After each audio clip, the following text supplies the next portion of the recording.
Telugu cinema ఇండస్ట్రీకి సంబంధించి megastar Chiranjeevi, Nandamuri Balakrishna మంచి స్నేహితులనే విషయం ఎన్నో సందర్భాలలో నిరూపించారు. కానీ వారి అభిమానులు మాత్రం ఎప్పుడూ పోట్లాడుకుంటూ ఒకరికంటే ఇంకొకరు ఎక్కువ అనేలా కామెంట్స్ చేసుకుంటూ ఉంటారు.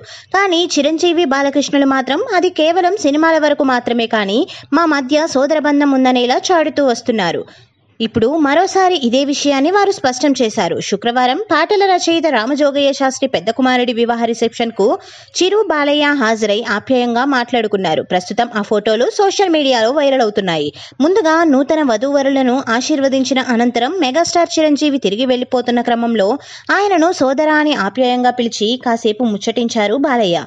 వారిద్దరి మధ్య సంభాషణలో బాలయ్య తన అన్స్టాపబుల్ షోకి గెస్ట్ గా రావాలని చిరంజీవిని అడిగేశారని, అందుకు వెంటనే చిరంజీవి కూడా ఖచ్చితంగా వస్తానని బాలయ్యకు మాటిచ్చేశారని తెలుస్తోంది. అలాగే త్వరలో జరగనున్న నటుడిగా బాలయ్య స్వర్ణోత్సవ వేడుకకు సంబంధించి కూడా వీరిద్దరి మధ్య సంభాషణ జరిగినట్లుగా టాక్ వినపడుతోంది. ఇక వీరిద్దరిని ఇలా చూసి అక్కడున్న వారే కాకుండా వారి అభిమానులు కూడా చాలా హ్యాపీగా ఫీల్ అవుతున్నారు. దశాబ్దాలుగా ప్రొఫెషనల్గా పోటీ పడ్డ హీరోలు వీరు. ఒకేసారి వీరిద్దరి సినిమాలు రిలీజ్ అయితే అభిమానుల మధ్య ఎలాంటి పరిస్థితులు ఉంటాయో ప్రత్యేకంగా చెప్పాల్సిన అవసరం లేదు. ఇక చిరంజీవి వర్సెస్ బాలయ్య అంటూ రకరకాల కథనాలు, ఊహాగానాలు ఇప్పటి వరకు ఎన్నో వచ్చాయి. కానీ వాటన్నిటికీ ఫుల్ స్టాప్ పెడుతూ రామజోగయ్య శాస్త్రి కుమారుడి వెడ్డింగ్ రిసెప్షన్ వేడుకగా చిరంజీవి, బాలకృష్ణల మధ్య ఓ స్నేహపూర్వక సందర్భం వెలుగు చూసింది. త్వరలో నటుడిగా స్వర్ణోత్సవ వేడుకను జరుపుకోబోతున్న బాలయ్య వేడుకకు మెగాస్టార్ చిరంజీవి విశిష్ట అతిథిగా హాజరవబోతున్న విషయం విదితమే.